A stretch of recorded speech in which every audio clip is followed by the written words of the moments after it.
Okay, start करते हैं economics. और इकोनॉमिक्स में हम लोगों ने लास्ट लेक्चर में वर्ल्ड के जो स्टॉक एक्सचेंजेस के इंडाइसेस होते हैं उसके बारे में समझ लिया था। एंड भारत में जो महारत्ना, नवरत्ना, मिनी रत्ना कंपनियां हैं उसके बारे में समझ लिया था। महारत्ना स्टेटस कैसे मिलता है कंपनियों को, उसके कंडीशंस क्या होते हैं वो देखा था। एंड लास्ट हमने ये जो अपने $1 बिलियन या $10 बिलियन या $100 बिलियन की जो प्राइवेट कंपनियां होती हैं उन्हें क्या कहते हैं, जैसे यूनिकॉर्न, सेंटिकॉर्न, है ना, और डेकाकॉर्न, ये सारे के बारे में समझा था। एंड उसके बाद हमने एमएसएमई के बारे में समझा था, है ना, माइक्रो स्मॉल मीडियम इंटरप्राइजेस के बारे में। ठीक है, ओके, यहाँ तक हमारा सारा कंपनी खत्म हो चुका था। अब हम आगे एक स्टेप बढ़ते हैं और समझते हैं करेंसी, क्रिप्टो करेंसी के बारे में। ठीक है, क्योंकि आजकल अगर हम देखेंगे तो शेयर मार्केट में हमें क्रिप्टो करेंसी खरीदने का भी ऑप्शन अवेलेबल होता है। लोग क्रिप्टो करेंसी में भी क्या करते हैं, इन्वेस्टमेंट करते हैं।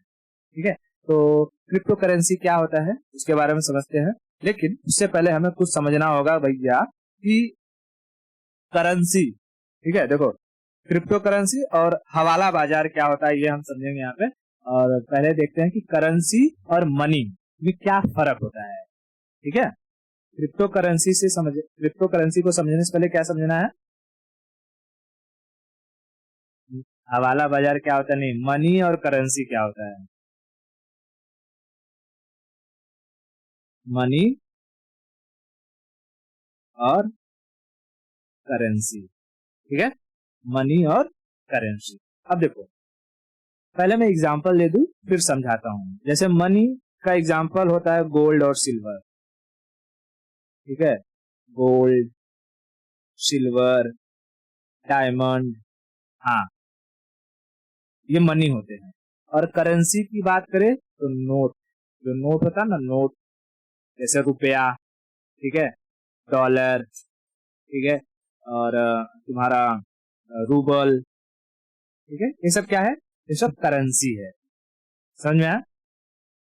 अब डिफरेंस समझते हैं कि क्या होता है। मनी हम उसे कहेंगे जिनका कोई अपना इंटरनल वैल्यू होता है, उसका एक्सटर्नल कोई वैल्यू नहीं होता है। ठीक है, मनी का क्या होता है, इंटरनल वैल्यू। मैं समझाता हूं, जैसे कि अगर मैं गोल्ड कहूं तो गोल्ड का अगर तुम्हारे पास बिस्किट है, बिस्किट 24 कैरेट का, या उसी का तुमने क्वाइन बना दिया 24 कैरेट का, या उसी का तुमने ज्वेलरी बना दिया, ज्वेलरी 24 कैरेट का, क्या फॉर्मेट चेंज होने पर गोल्ड की कीमतों में चेंजेस आएगा? नहीं। यानी हम शेप, साइज कुछ भी चेंज कर दें, वजन के हिसाब से, कैरेट के हिसाब से गोल्ड की जो वैल्यू है वो वही रहेगी। इसे हम कहते हैं किसी भी चीज की इंटरनल वैल्यू। समझ में आया? और वहीं अगर हम करेंसी किसे कहते हैं, तो ऐसी चीज या ऐसा ये क्या कहते हैं, नोट, नोट मतलब समझाने के लिए समझा रहा हूं। जैसे भारत में हम लोग कहते हैं ना 10 रुपए का नोट, 100 रुपए का नोट, तो ऐसी चीज जिसका कोई एक्सटर्नल वैल्यू हो, इंटरनल वैल्यू ना हो। ठीक है, एक्सटर्नल वैल्यू हो। जैसे अगर हम भारत में रुपया, रुपया की बात करें तो रुपया में अगर हम देखते हैं तो हमें गांधी जी का फोटो दिखता है ना। हर हर नोट की कलर अलग होती है, हर नोट का साइज अलग होता है, हर नोट का जो है नंबर अलग होता है कि नहीं? तो जिसपे हमें कलर से, कलर की वैल्यू हो, जिसके साइज की वैल्यू हो, जिसके नंबर की वैल्यू हो, जिस पर क्या चीज प्रिंट है उसकी वैल्यू हो, उसे हम करेंसी कहते हैं। समझ में आया? हाँ, मनी और करेंसी में फर्क समझ में आ रहा है क्या? हाँ, क्या करेंसी की कोई इंटरनल वैल्यू होती है? ये जो गांधी है, कलर है, साइज, नंबर है, ये सब हमें एक्सटर्नल पर दिखाई देता है, मतलब बाहर दिखाई देता है। इसलिए हम क्या कहते हैं, करेंसी की क्या होती है, एक्सटर्नल वैल्यू होती है। करेंसी की कोई भी इंटरनल वैल्यू नहीं होती है। क्या अगर नोट फट जाए, रुपया फट जाएगा तो चल सकता है? नहीं। क्यों? क्योंकि जब तुमने उसे फाड़ दिया तो उसका जो एक्सटर्नल वैल्यू था वो खत्म हो गया। लेकिन वहीं अगर सोने का बिस्किट है, जैसे मैं यहाँ समझाता हूँ, ये देखो, सोना चाहे इस फॉर्म में हो, ऐसा टेढ़ा मेढ़ा हो, चाहे उसे बिस्किट के फॉर्म में बना दो, चाहे तुम ज्वेलरी बना दो, सेम चीज चाहे सिल्वर ऐसे में हो बिस्किट के फॉर्म में या रॉ में हो, लेकिन इन सबका वैल्यू चेंज नहीं होगा। इंटरनल इनकी जो वैल्यू रहेगी कैरेट के हिसाब से वो उतना ही रहेगा। ठीक है, मार्केट में वही प्राइस रहेगी। लेकिन अगर हम वही नोट की बात करें तो नोट को देखो, 2000 का पिंक नोट, 500 का ऑरेंज नोट, 50 का ग्रीन नोट, ठीक है, ये नंबर अलग, ठीक है, यहाँ गांधी जी, अगर इन सब में से कोई भी चीज अगर मिस हो जाता है तो ये नोट क्या हो जाएगा, चलेगा नहीं। ठीक है, पहली चीज समझ में आ गई। दूसरी चीज होती है, मनी को ना हम लोग ये प्रोड्यूस नहीं कर सकते, मतलब बना नहीं सकते उसको। ऐसा नहीं कि कोई हमारे पास कंपनी है और उसमें सोना ही सोना बनाया जा रहा हो। किसी देश के पास देखा है कि ऐसा कोई कंपनी है जो सोना प्रोड्यूस करती है? सुना है? नहीं। लेकिन करेंसी को हम लोग प्रिंट कर सकते हैं, बना सकते हैं, प्रोड्यूस कर सकते हैं। हर देश अपनी करेंसी को प्रिंट करता है ना? हाँ, तो मनी का क्या होता है, माइनिंग होता है। उसे हम माइन करते हैं, निकालते हैं रॉ मटेरियल, उसको फिर रिफाइन करते हैं और उसकी एक पर्टिकुलर वैल्यू आ जाती है। ठीक है, तो दूसरा पॉइंट क्या याद रखना है, money can't be produce but it can be mine, और करेंसी कैन बी प्रोड्यूस और प्रिंट। समझ में आया? कैन नॉट प्रिंट और ये कैन प्रिंट। ठीक है, इतना चीज समझ में आया? ओके। तीसरा पॉइंट ये है कि कोई भी देश ना मनी को, या कोई भी इंसान हो, कोई सिटीजन हो किसी कंट्री का, वो मनी को लेने से मना कर सकता है। ठीक है, लेकिन करेंसी को लेने से मना नहीं कर सकता है। ठीक है, जैसे मैंने तुमसे क्या खरीदा, मान लो कि तुम्हारा गेहूं चावल का दुकान है और मैंने तुमसे 1 क्विंटल गेहूं खरीद लिया और मैंने कहा कि मेरे पास पैसा नहीं है, मेरे पास सोना है, तुम सोना ले लो।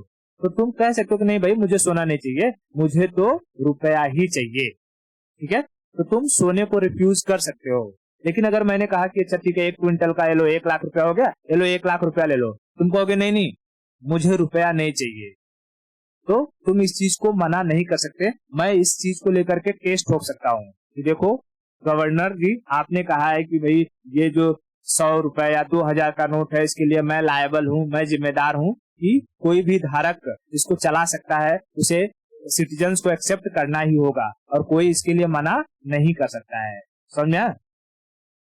तो करेंसी को क्या हम लोग लेने से रिफ्यूज कर सकते हैं? नहीं, लेकिन मनी कर सकते हैं। Can't refuse, can refuse. ठीक है, रिफ्यूज, ठीक है, मना किया जा सकता है। इतना समझ में आया? ओके। मनी जो होता है, मनी को हम लोग किसी भी देश में लीगल टेंडर नहीं बना सकते हैं। ठीक है, ऐसा नहीं कर सकते हैं कि आज से जो सोना है वो देश में बैन हो गया, सोना नहीं चलेगा। ठीक है, हाँ, लेकिन जो करेंसी होती है, करेंसी को हम लोग लीगल टेंडर बना सकते हैं। लीगल टेंडर का मतलब जब चाहे देश में कौन सा पैसा चलेगा उसको हम हामी कर सकते हैं, और जब चाहे कि देश में कौन सा पैसा, कौन सा रुपया नहीं चलेगा उसको रोक भी सकते हैं। जैसे 2016 में हुआ डिमोनेटाइजेशन और पुराना 500 और 1000 के नोट को बंद कर दिया गया, है ना? तो उस दिन क्या आया था कि आज रात 8 बजे से पुराने 500 और 1000 के नोट लीगल टेंडर नहीं रहेंगे। ठीक है, ठीक है, तो ये वर्ड याद रखना, लीगल टेंडर। समझ में? हाँ, तो जो करेंसी होती है, करेंसी की अपनी एक लीगल टेंडर होती है, यानी कि गवर्नमेंट उसे बंद कर सकती है। क्लियर? लेकिन जो रुपए मनी होता है, मनी का कोई भी लीगल टेंडर नहीं होता है, गवर्नमेंट इसे कभी बंद नहीं कर सकती है क्योंकि पूरी दुनिया में चलता है ये। समझा रहा है क्या? हाँ, इतना क्लियर हो गया। मनी और करेंसी में फर्क अगर कोई पूछेगा तो बता सकते हैं? ठीक है, तो बताओ मनी और करेंसी में क्या फर्क होता है?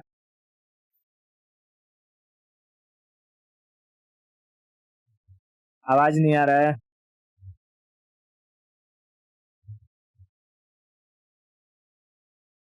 ओके।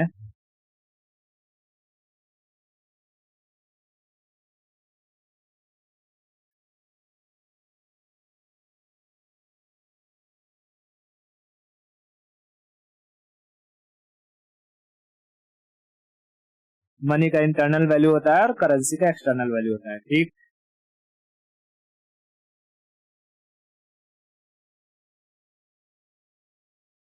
रिफ्यूज, रिफ्यूज नहीं, रिफ्यूज।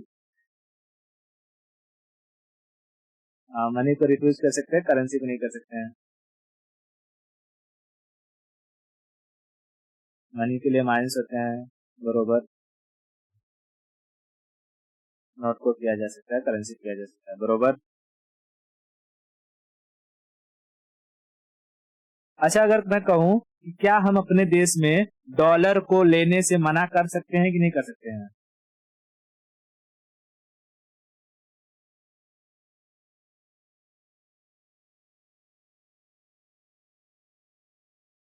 कर सकते हैं, क्योंकि डॉलर हमारे देश की करेंसी नहीं है। हम अपने देश। हाँ, यहाँ बात प्रॉफिट या लॉस की नहीं है, यहाँ बात एक्सेप्टेंस और रिजेक्ट की है।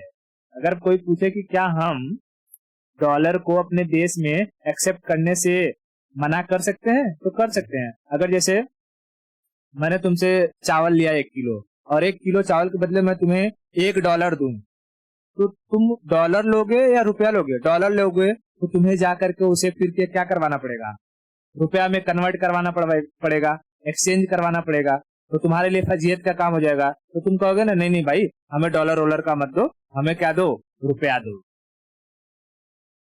ठीक है, तो हम अपने देश में कोई भी सिटीजन अपने देश की करेंसी को छोड़ करके दूसरे देश की करेंसी को रिजेक्ट कर सकता है। ठीक है, क्लियर हो गया? लीगल टेंडर क्या होता है?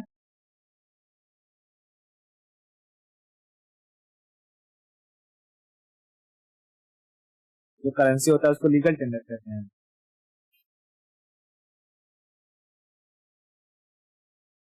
अगर मैं कहूं कि 500 और 1000 का नोट आज से लीगल टेंडर नहीं है, बंद कर दिया गया है, और मैं कहूं कि 2000 का नोट लीगल टेंडर है, चलेगा? तो लीगल टेंडर का क्या मतलब हुआ?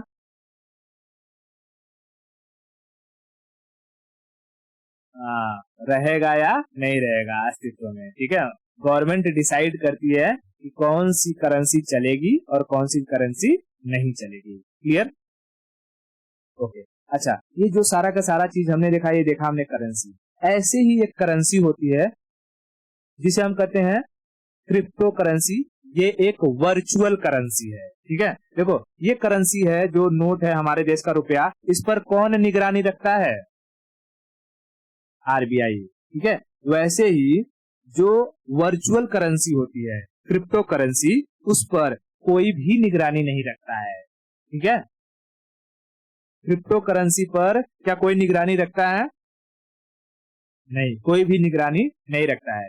क्रिप्टो करेंसी को वर्चुअल करेंसी कहते हैं। वर्चुअल करेंसी का क्या मतलब? अगर तुमने कभी फ्लिपकार्ट वगैरह यूज करेंगे, तो आपको ना उसमें पॉइंट मिलते हैं, रिवॉर्ड मिलते हैं, है ना? कि 100 रुपए का सामान खरीदा तो उस पर आपको 30 गोल्ड कॉइन मिलेंगे। ठीक है, 200 रुपए का खरीदा तो 4 गोल्ड कॉइन मिलेंगे, किसी को रेफर किया तो 100 गोल्ड कॉइन मिलेंगे। बाद में उस गोल्ड कॉइन का इस्तेमाल करके हम कोई भी कमोडिटी, कोई भी सामान को मंगा सकते हैं, हमें पैसा देने की जरूरत नहीं रहती है। क्लियर? तो ऐसे ही होती है हमारी क्रिप्टो करेंसी। कहता है कि भैया, क्रिप्टो करेंसी किस टेक्नोलॉजी पर काम करता है? तो क्रिप्टो करेंसी काम करता है ब्लॉक चैन टेक्नोलॉजी पर। ठीक है, क्रिप्टो करेंसी किस टेक्नोलॉजी पे काम करता है? टेक्नोलॉजी पर काम करता है, तो blockchain, blockchain technology, blockchain technology. क्या क्रिप्टो करेंसी को हम लोग मॉनिटर कर सकते हैं? Can not be monitored, can not be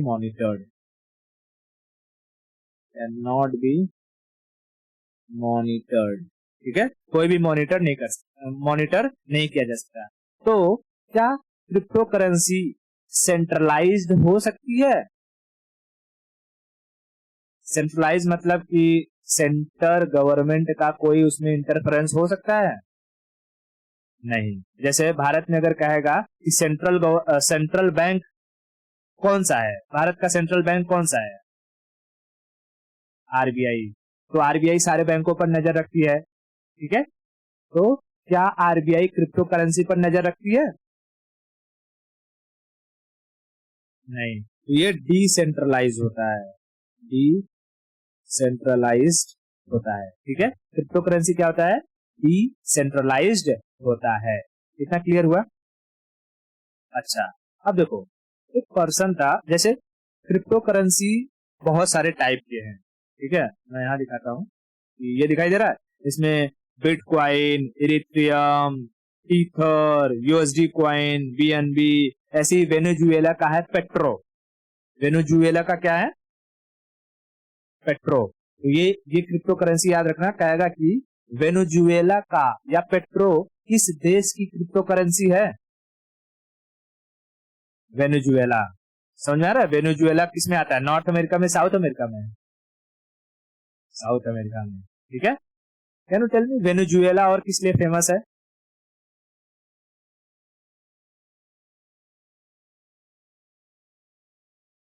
Sri Lanka, और महंगाई वहां बहुत अधिक है वेनेजुएला में, है ना, महंगाई बहुत अधिक है। वेनेजुएला पेट्रोलियम के लिए भी फेमस है, लेकिन वहां की जो पेट्रोलियम निकलती है उसमें कहा मतलब कि ये सिलिका वगैरह की अमाउंट मात्रा बहुत अधिक रहती है, इसे रिफाइन करने में बहुत दिक्कत होता है, ठीक है, पैसा लगता है, इसलिए कोई उसको खरीदता नहीं। ओके, बहुत बढ़िया, याद तो है, ठीक है। तो वेनेजुएला का क्रिप्टो करेंसी क्या है?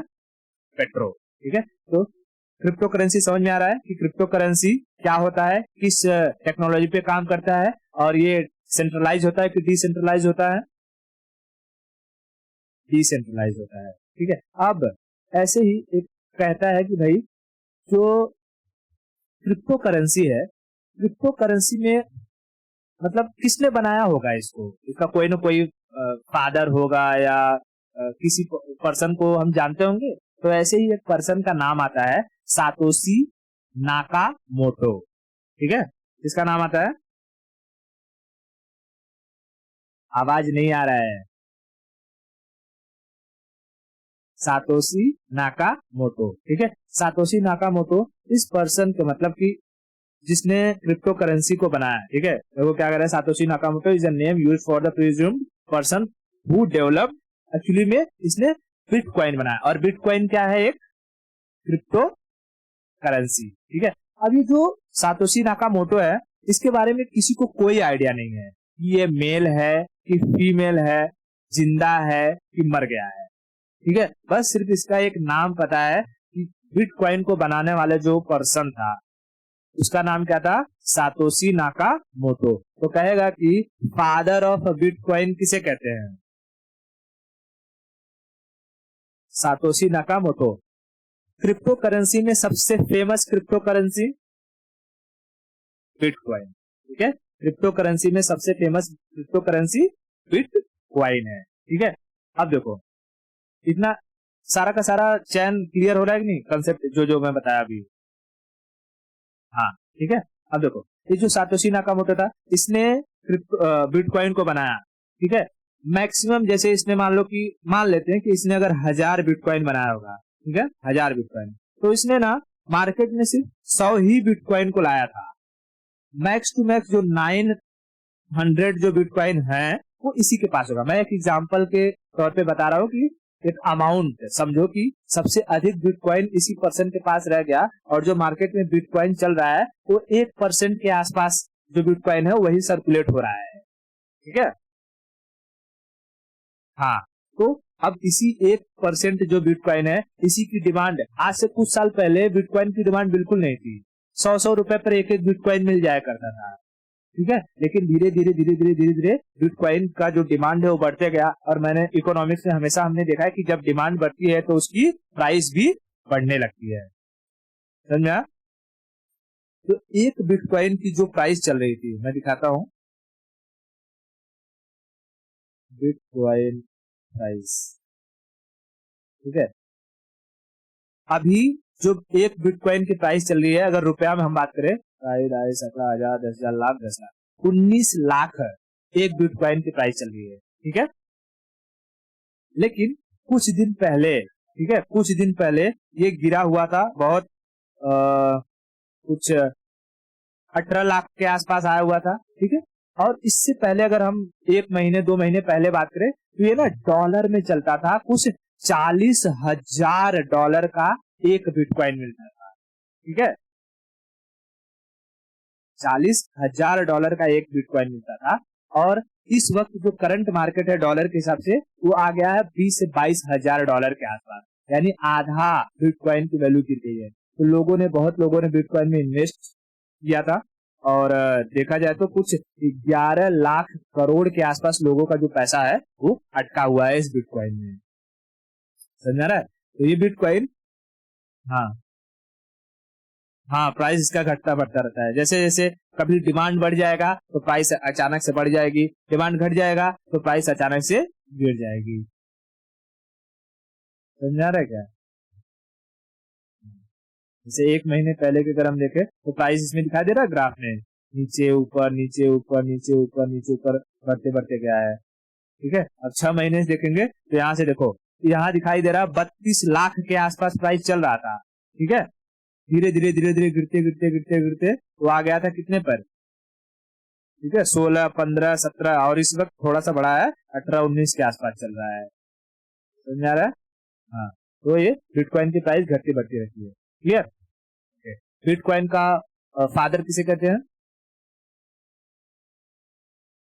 Satoshi Nakamoto. बिटकॉइन यानी क्रिप्टो करेंसी किस टेक्नोलॉजी पे काम करता है? Blockchain technology. अब देखो इसमें ना कैसे काम करता है समझाता हूं। इसमें किसी को पता नहीं होता है कि किसने कितने अमाउंट का बिटकॉइन ट्रांसफर किया, क्योंकि ये डिसेंट्रलाइज है, किसी को ध्यान नहीं देते हैं। तो इसमें कैसे ट्रेड होता है, मान लो कि एक पर्सन है ए और दूसरा पर्सन है बी। ठीक है, इसके पास मान लो कि इन दोनों को क्या करना है, ट्रेड करना है आपस में, कोई कमोडिटी एक्सचेंज करना है। मान लो कि इसने ये ये है बिल्डर, ठीक है, और इसने एक प्लॉट बेचा 1 करोड़ का। ठीक है, और एक पर्सन को पे करना है मनी। तो इसने बिल्डर को कहा कि एक काम करो, क्या आप बिटकॉइन में पैसे लोगे? देखो अगर मान लो ये पर्सन बी को 1 करोड़ रुपया देता तो उसे 1 करोड़ पर 30% टैक्स देना पड़ता, ऊपर से सरचार्ज। ठीक है, समझ आ रहा है क्या? तो मिला जुला के 40% इसका 1 करोड़ का चला जाता। लेकिन अगर ये कहता कि काम करो तुम बिटकॉइन में ले लो मनी, और ये पूरा का पूरा बिटकॉइन में 1 करोड़ रुपया इसको ट्रांसफर कर देता, यानी यहां से बिटकॉइन एक के पास से इसके पास चला गया बी के पास। अब ए के पास कुछ नंबर रहता है, कोड रहता है, और बी के पास कुछ नंबर और कोड रहता है। ये कोड आपस में एक्सचेंज होते हैं, और जब एक्सचेंज होते हैं तो किसी को भी पता नहीं चलता है, किसी गवर्नमेंट को पता नहीं चलता है कि कितने पैसे का ट्रांसफर हुआ, और यहाँ पर भारी अमाउंट में क्या बच जाता है? टैक्स। समझा है क्या? तो इसीलिए गवर्नमेंट को जब ये चीज पता ही नहीं चल पा रही थी कि कितने कितने अमाउंट का पैसा भारत में ट्रांसफर हो रहा है बिटकॉइन के जरिए, इसलिए गवर्नमेंट ने क्या कहा कि अगर अब कोई भी ट्रांजेक्शन बिटकॉइन के जरिए हो रहा है, ठीक है, तो उस पर हम डायरेक्टली चाहे 1 रुपए का भी ट्रांजेक्शन बिटकॉइन का हुआ तो हम उस पर 30% टैक्स लेंगे। बस समस्या यही है कि गवर्नमेंट को पता कैसे चलेगा। कि बिटकॉइन में ट्रांजेक्शन हुआ कि नहीं हुआ, क्योंकि ये तो दिखता ही नहीं है ना। हाँ, नहीं वो अकाउंट, हाँ अकाउंट में जाता ही नहीं, मतलब इसका कोई बैंक में अकाउंट नहीं खुलता है, खाली एक नंबर रहता है, वही नंबर ट्रांसफर हो जाता है। और बिटकॉइन जैसे हम लोग जब शेयर मार्केट लेते हैं तो शेयर मार्केट में हम लोग शेयर खरीद लेते हैं, है ना, शेयर खरीद लेते हैं तो हमारे डीमेट अकाउंट पे आ जाता है।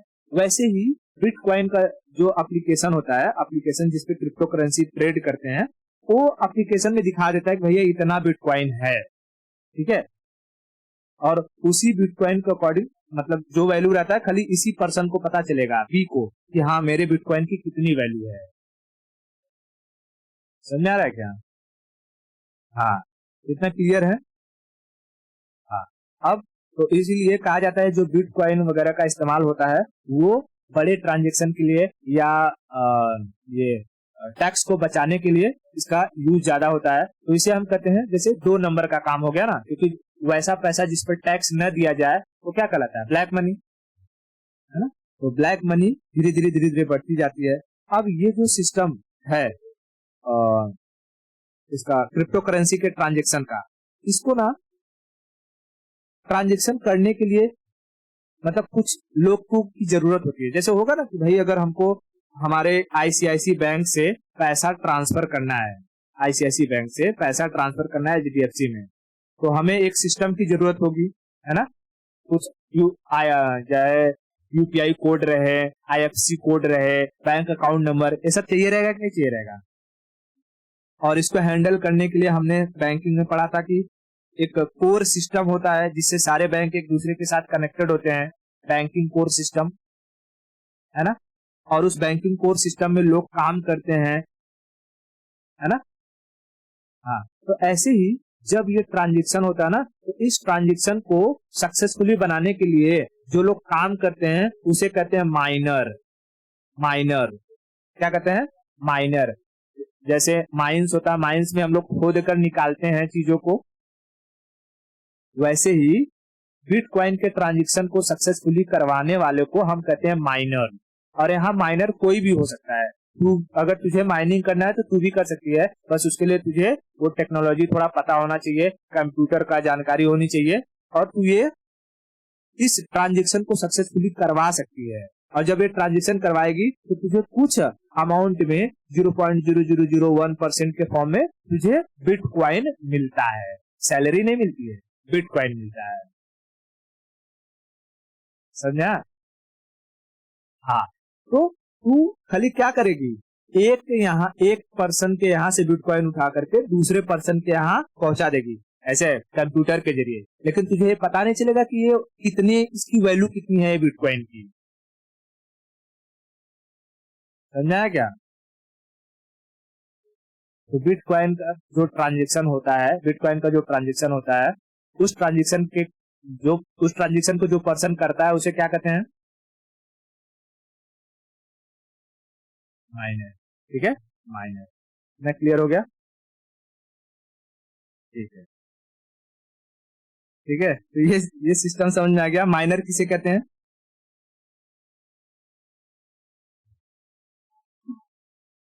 हाँ, इन दोनों के ट्रांजेक्शन को सक्सेसफुली करवाता है उसे माइनर कहते हैं। ठीक है, अब देखो यहाँ हमने देखा कि क्रिप्टो करेंसी में हमारा टैक्स बच जाता था ना। अब ऐसी ही सेम सिस्टम भारत में बहुत पहले से चला आ रहा था, जिसे हम कहते हैं हवाला बाजार। ठीक है, क्या कहते हैं, हवाला बाजार या हवाला मार्केट। अब इसमें देखो क्या, कई मूवीज में तूने देखा होगा कि अगर मान लो कोई पर्सन ए है, ठीक है, और यहाँ कोई पर्सन बी है, एक ये बिल्डर है, सेम बिल्डर, इसको इसने फ्लैट बेचा और 1 करोड़ रुपया चाहिए, और ये 1 करोड़ रुपया कौन देगा, पर्सन ए, 1 करोड़। अगर ये 1 करोड़ देगा तो बी को क्या करना होगा कि भैया 30% टैक्स ऊपर से सरचार्ज देना होगा। ठीक है, हाँ, अब ये, हाँ टैक्स, 30% टैक्स, टैक्स और सरचार्ज अलग से होगा ना। हाँ, सरचार्ज।